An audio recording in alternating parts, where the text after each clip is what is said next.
Start करेंगे हम geography के क्वेश्चन से। मैंने ज्योग्राफी का बहुत सारे क्लास करवा चुके हैं। एनसीईआरटी बुक्स का नोट्स बना करके जो भी एनसीईआरटी में जैसे लिखा गया है मैं वैसे ही नोट्स बनाई हूँ, अपने से कुछ भी मैंने ऐड नहीं किया है उसमें। तो कृपया आप मेरा पिछला वीडियो देखें, जो मैंने एनसीईआरटी बुक का नोट्स बनाया है उसको मैं एक्सप्लेन करके वीडियो बनाई हूँ, वो वीडियो देखें, साथ ही मेरे साथ क्वेश्चन आंसर लगाएं। अगर आप सीटेट में पास होना चाहते हैं तो आपको एनसीईआरटी पढ़ना ही पड़ेगा और क्वेश्चन आंसर लगाना ही पड़ेगा। तो अगर आपके पास समय नहीं है तो मेरा जो मैं वीडियो बनाई हूँ वो आप देखें। देर न करते हुए हम चलते हैं। पहला क्वेश्चन जो है, निम्नलिखित युग्मों का मिलान कीजिए। 58 है, जहाँ से ज्योग्राफी स्टार्ट हो रही है वहाँ से मैं दे रही हूँ। कृषि के प्रकार: स्थानांतरी कृषि, वाणिज्य, अनाज कृषि, गहन निर्वाह कृषि, चलवासी का सुचारण। इसका आपको आंसर बताना है। इसमें कौन सा अर्ध शुष्क मैदान में आता है और कौन सा और सघन जनसंख्या वाले क्षेत्र में आता है, सघन वन वाले क्षेत्र में आता है, जैसे तो इसमें से आपको मिलान करना है। मैं आपको बता दूं, ये जो है कृषि के जो प्रकार है, स्थानांतरणीय जो खेती होता है, कृषि होता है, वहाँ सघन जनसंख्या वाले क्षेत्र पाए जाते हैं। जहाँ पे सघन वन वाले क्षेत्र सघन वन वाले क्षेत्र वहाँ पाए जाते हैं, जहाँ पर स्थानांतरणीय कृषि होता है। उसके बाद आपको वाणिज्य अनाज कृषि में, जहाँ पर शीतोष्ण घास के मैदान होते हैं वहाँ वाणिज्य अनाज कृषि का पैदावार होता है, फसल उगता है। इसके बाद हम आपको बता दें, गहन निर्वाह कृषि जो है, ये घनी आबादी वाले जगह पे गहन निर्वाह कृषि होती है। और खानाबदोश और पशुचारण के लिए अर्ध शुष्क और शुष्क क्षेत्र आता है। तो इसका आंसर हो जाएगा 1, आप लोग देख लीजिएगा। नेक्स्ट है, यदि ग्रीनविच का समय या उत्तर समय दोपहर के 12 बजे का है तो 45 डिग्री पूर्व देशांतर पर क्या होगा? इसका आंसर हो जाएगा, आपको हम बता दें,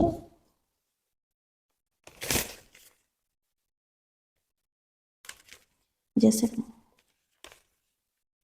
45 डिग्री है तो 45 को हम 4 मिनट में ऐड करेंगे। आप पिछला वीडियो देखेंगे तो उसमें हम कैसे निकाला जाता है वो हम दिखाएं हैं।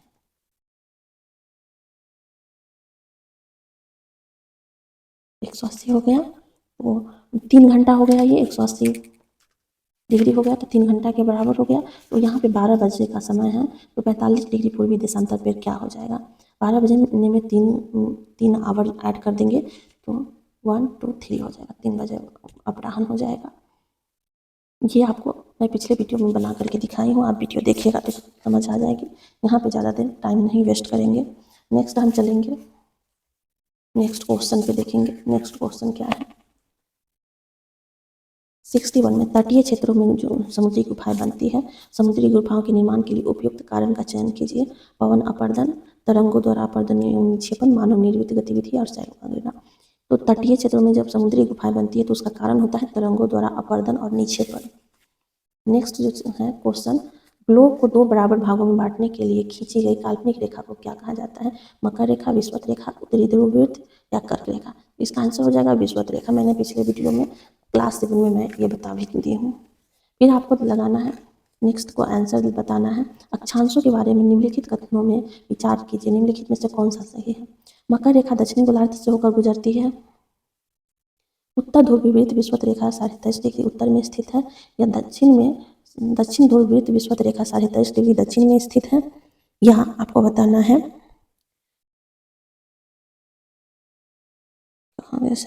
कर्क रेखा दक्षिण गोलार्ध से होकर गुजरती है, तो इसका आंसर आपको बताना है। इसका आंसर हम आपको बता दें, यही सही, मकर रेखा दक्षिण गोलार्ध से होकर के गुजरती है, ये सही है। आपको बता दें कि उत्तरी गोलार्ध रेखा जो है 23.5 डिग्री है, उत्तरी गोलार्ध रेखा, और दक्षिणी गोलार्ध रेखा जो है 23.5 डिग्री। आर्कटिक वृत्त जो भूमध्य रेखा के उत्तर में 66.5 डिग्री पर है, और दक्षिण वृत्त कर्क रेखा पे, कर्क दक्षिण वृत्त जो है विषुवत रेखा, वृत्त भूमध्य रेखा 66.5 डिग्री है। ये आपको याद रखना है, जो मैं पिछले वीडियो में मैं बता चुकी हूँ।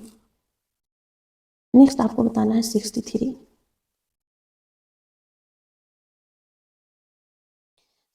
में दिया गया है कि निम्नलिखित कथनों पर से ग्लोब के बारे में का चयन करना है। ग्लोब पर अक्षांश और देशांतर खींचे गए हैं, यह अपने अक्ष पर झुकी हुई अवस्था में है, यह पृथ्वी का वास्तविक प्रतिरूप है, यह अंडाकार आकृति में। ये अंडाकार नहीं है, पृथ्वी क्या है, जीवनाकार का है। ये गलत हो जाएगा, ग्लोब अंडाकार नहीं है। ग्लोब आपको अंडाकार नहीं दिखेगा, ये नारंगी टाइप का दिखेगा। तो इसका जो आंसर हो जाएगा डी छोड़ करके ABC 4 ये सब हो जाएगा। नेक्स्ट आपको बताना है स्थान परिवर्तन से प्राकृतिक वनस्पति भी परिवर्तन होता है। सदाबहार वृक्ष भूमध्य सागर प्रदेश के समीप ही क्यों उगते हैं? निम्नलिखित में से उपयुक्त कारण का चयन करें।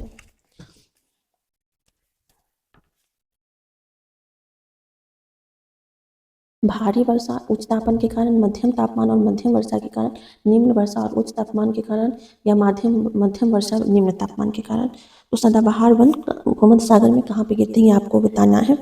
हम आपको बता दें कि भारी वर्षा उच्च तापमान के कारण भूमध्य रेखा पर सदाबहार वृक्ष उगते हैं। नेक्स्ट 65 है। निम्नलिखित में से कौन में से यातायात का कौन सा साधन अधिक दूरी में भारी एवं बड़े आकार वाले सामानों को ढोने के लिए सबसे सस्ता है? रेल मार्ग, जल मार्ग, वायु मार्ग, सड़क मार्ग। आप सबको पता है कि रेल मार्ग से ज़्यादा माल ढुलाई का काम होता है, तो रेल मार्ग हो जाएगा। फिर नेक्स्ट है 66।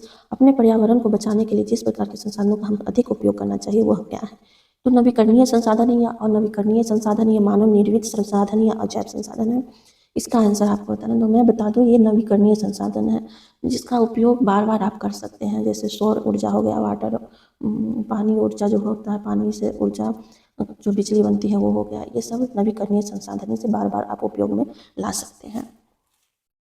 निम्नलिखित में से आपको बताना है, निम्नलिखित में से ऊर्जा संसाधनों पर सत्य कथन का चयन करिए। सौर ऊर्जा नवीकरणीय ऊर्जा है, बायोगैस ग्रीन हाउस प्रभाव के कारण होता है, या ज्वारीय ऊर्जा समाप्य होती है, पवन ऊर्जा प्रदूषण मुक्त होती है। इसमें आपको गलत कौन सा है वो बताना है। आपको बता दें ज्वारीय ऊर्जा समाप्य होती है, ज्वारीय ऊर्जा समाप्त नहीं होती, ये भी नवीकरणीय ऊर्जा है। नेक्स्ट आपको बताना है गल्फ स्ट्रीम गर्म महासागरीय जलधारा है क्योंकि ये अंतर्भौम से गर्म होती है, ध्रुव से भूमध्य रेखा की ओर चलती है, या गर्म पानी के झरनों द्वारा गर्म होती है, भूमध्य रेखा के निकट उत्पन्न होती है। इसका आंसर बताना है आपको। तो हम आपको बताते हैं जो गर्म जो हवाएं होती है वो भूमध्य रेखा के निकट उत्पन्न होती है। यहाँ पर याद रखना है भूमध्य रेखा के निकट उत्पन्न होती है। इसके बाद आपको कॉलम में लगाना है कि क्या होगा। ओजोन परत, क्षोभमंडल, रेडियो प्रेशन, बहिर्मंडल, मौसम संबंधी समताप मंडल और पतली वायु वायुमंडल। इसमें से आपको कौन सा सही हो जाएगा वो आपको बताना है। मैं आपको बता दूं ओजोन परत जो होता है वो समताप मंडल में पाया जाता है। रेडियो प्रेशन जो होता है आपको बता दें मौसम घटनाएं जहाँ पे होता है वहाँ पे थर्मोस्फीयर में होता है। इसके साथ ही आपको बता दें जो पतली हवा जो होता है वो वायुमंडल में होता है। इसका आंसर हो जाएगा 4, ए का 3 ओजोन परत समताप मंडल में आ जाएगा, बी का 4 रेडियो प्रेशन वायुमंडल में हो जाएगा, सी का 1 मौसम संबंधी घटना क्षोभमंडल में होती है, पतली वायु बहिर्मंडल में होती है।